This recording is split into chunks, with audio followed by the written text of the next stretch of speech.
বন্ধুরা, তোমাদের ঘরেও কি অনেকগুলো পুরনো বেডশিট পড়ে আছে? কারণ আমার মতে প্রায় প্রত্যেকের ঘরে ঘরে এই পুরনো বেডশিটগুলো বছরকার বছর পড়ে থাকে, আর সেগুলো আমরা হাতে ধরে ফেলতেও পারি না। তো আজকের ভিডিও তোমাদের জন্য, যাদের ঘরে এই বেডশিটগুলো প্রচুর পরিমাণে রাখা আছে। ঠিক আছে?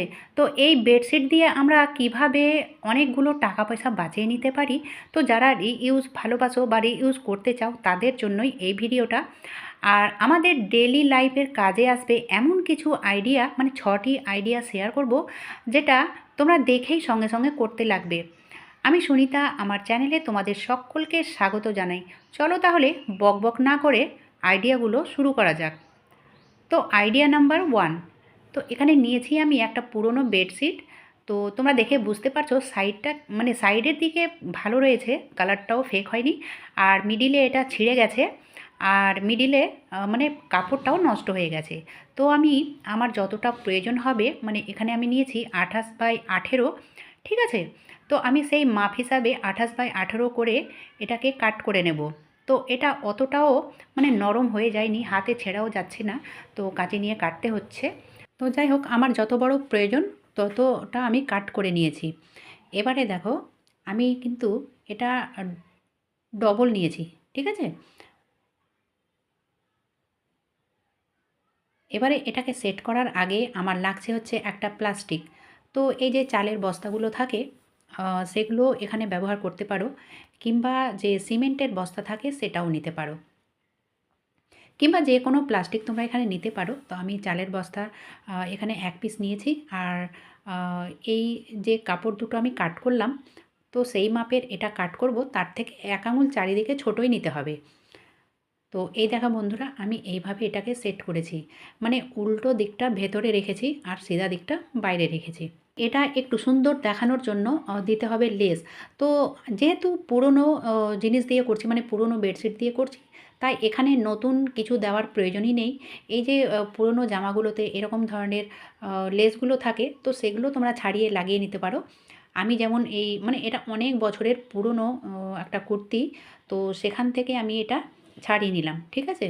যেহেতু এটা দেখতে আমাকে ভালো লাগছে, আর এটা আমি অনেক বছর থেকে তুলেও রেখেছিলাম, তো আজ আমি সেটা কাজে লাগিয়ে নিলাম। বন্ধুরা, এই দেখো প্লাস্টিকটা, এই কাপড় থেকে 1 আঙুল ছোট নিয়েছি। এবারে এই লেসটাকে কিভাবে লাগাবো? তো তোমরা চাইলে এখানে ফোল্ড করেও লাগাতে পারো, কুচি কুচি করেও লাগাতে পারো। তো আমার যেহেতু খুব একটা বড় নেই, তো সেই হিসেব করে আমি কুচি দেব না, আমি প্লেন করে লাগিয়ে নেব। তো সবথেকে প্রথমে এই যে 1 আঙুল কাপড়টা বড় নিয়েছিলাম প্লাস্টিক থেকে, সেটা এইভাবে মুড়ে দেব নিচেরটা। ঠিক আছে?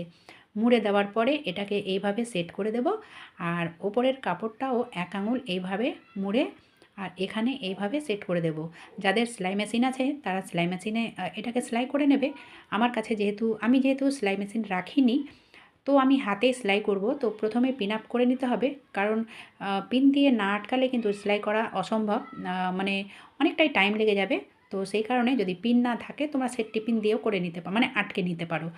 তারপরে এই যে 3 দিকে হয়ে গেছে, একদিকে বাকি রয়েছে। তো আমি করব হচ্ছে এটা টেবিলের জন্য। তো টেবিল একদিকে যেহেতু ওয়ালের দিকে লেগে থাকে, সে কারণে একদিকে না দিলেই হবে। তো চওড়া দিকে আমি একদিকে বাদ রেখেছি, তোমরা চাইলে চারিদিকেই দিতে পারো, সমস্যা নেই। তো বন্ধুরা, এটা আমি হাত দিয়ে সেলাই করে নিয়েছি। দেখো ভীষণই দেখতে ভালো লাগছে। তো এবারে এই ট্রলিটাতে আমি যেহেতু গায়ের ওড়না পেতে রেখেছিলাম, তো ওটাকে আমি সরিয়ে নিলাম আর এটা পেতে দিলাম।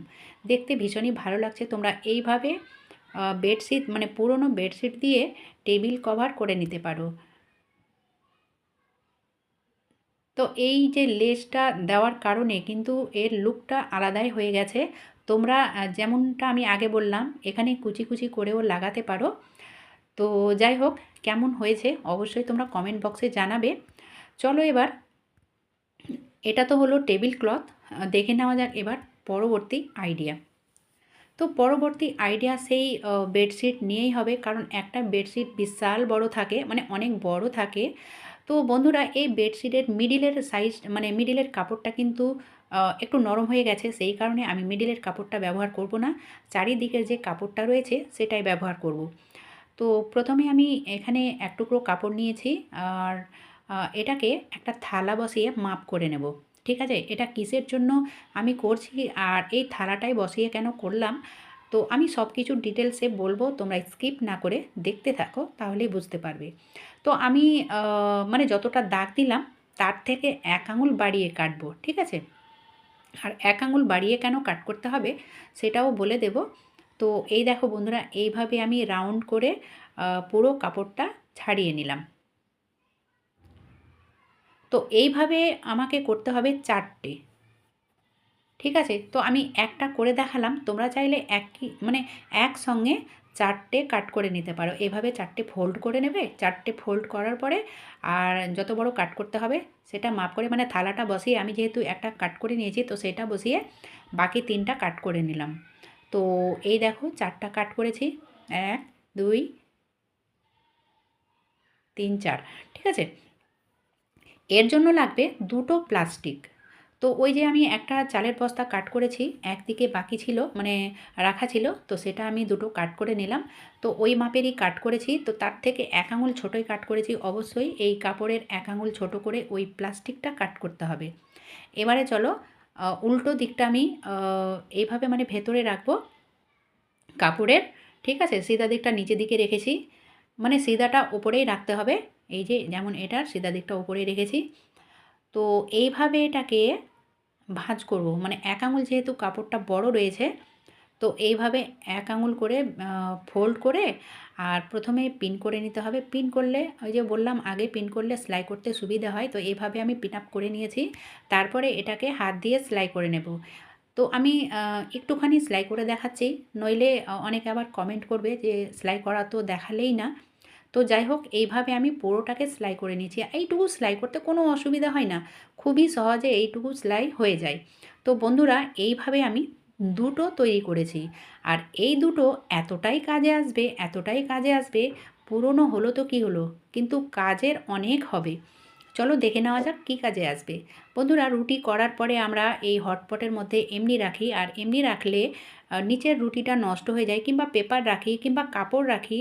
কিন্তু ব্যাপার হচ্ছে যদি এইভাবে আমরা তৈরি করে রাখি 2 জোড়া কিংবা 3 জোড়া, তাহলে আমাদেরকে কোনো কিছু খোঁজাখুঁজি করতে হবে না, আর রুটিটাও আমাদের নষ্ট হবে না।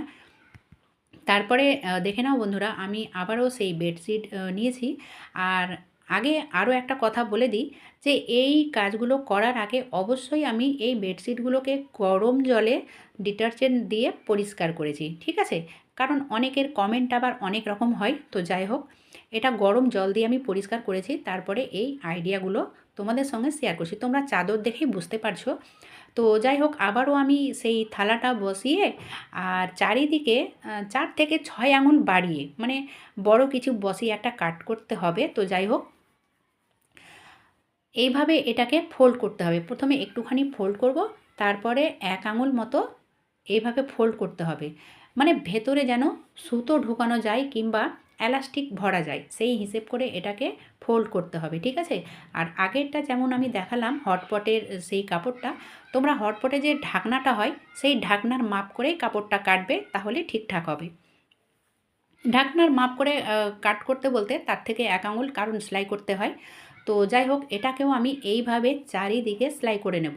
তোমরা চাইলে প্রথমে পিন আপ করে নিতে পারো, কিন্তু এই রাউন্ডটা না মানে এমনি সেলাই করাটা ভালো হয়, পিন করা ঠিক হয় না আর কি। তো যাই হোক, যেহেতু গোল, আর এখানে আমি একদিক থেকে মানে একদিকে সেফটি পিন দিয়ে একটা সুতো ভরে নেব। তো আমি এখানে সুতো সুতো বলতে এই কাপড়ের পাড় ছিল এই চাদরের, তো ওই পাড়টাকে আমি এখানে ভরে দিলাম। তোমরা চাইলে এখানে এলাস্টিক লাগাতে পারো, এলাস্টিক লাগালেও কিন্তু ভীষণই ভালো হবে। তো আমার হাতের কাছে এলাস্টিক ছিল না বলে আমি এই পাড়টাকে লাগিয়ে দিলাম।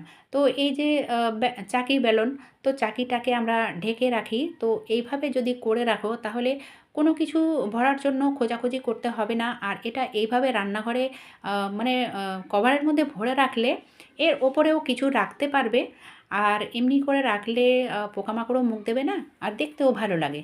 তো তোমরা এইভাবে চাকির কভারও করে নিতে পারো এই পুরনো বেডশিট দিয়ে। দেখে নেওয়া যাক আইডিয়া নাম্বার 4। তো ওই বেডশিটটাই ইউজ করব। তো বন্ধুরা, মিডিলের সাইডটা আমি ব্যবহার করব না, যেহেতু আমি আগেই বলেছি সেই জায়গাটুকু একটু বেশি নরম হয়ে গেছে।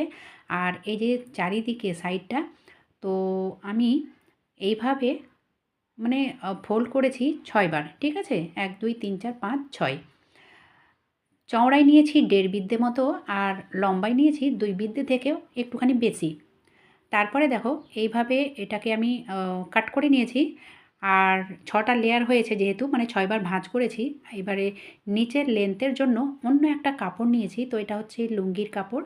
লুঙ্গির কাপড় যেহেতু মানে ভীষণ শক্ত হয়, তো যতটা আমি এই বিছানার চাদরটা নিয়েছি যত বড়, তার থেকে এই নিচের লেন্থটা বড় নিতে হবে। মোটামুটি 6 থেকে 8 আঙুল মতো। তো এটা অনেকটাই বড় ছিল, আমি আর কাট করলাম না, এভাবে পুরোটা ভাঁজ করে নিলাম। ভাঁজ করার পরে এইভাবে দেখো একটা বর্ডারের মতো হয়ে যাবে। আর এই নিচের কাপড়টা এমন নিতে হবে যেন ফুটে উঠে দেখতে ভালো লাগে। তো বন্ধুরা এইভাবে আমি ভাঁজ করে নিলাম, আর ভাঁজ করার পরে এটা ছুঁচ সুতো দিয়ে সেলাই করে নেব চারিদিকে। তো এইটুকু সেলাই খুবই সহজে হয়ে যায়। তো এই দেখো বন্ধুরা, তৈরি হয়ে গেছে ডোরম্যাট বলো কিংবা টেবিল ম্যাট বলো, মানে যেখানে খুশি তোমরা এটা ব্যবহার করতে পারো। রান্নাঘরেও ব্যবহার করতে পারো কিংবা ডোরম্যাট হিসাবেও ব্যবহার করতে পারো, পাপোছ হিসাবে। চলো দেখে নেওয়া যাক আইডিয়া নাম্বার 5।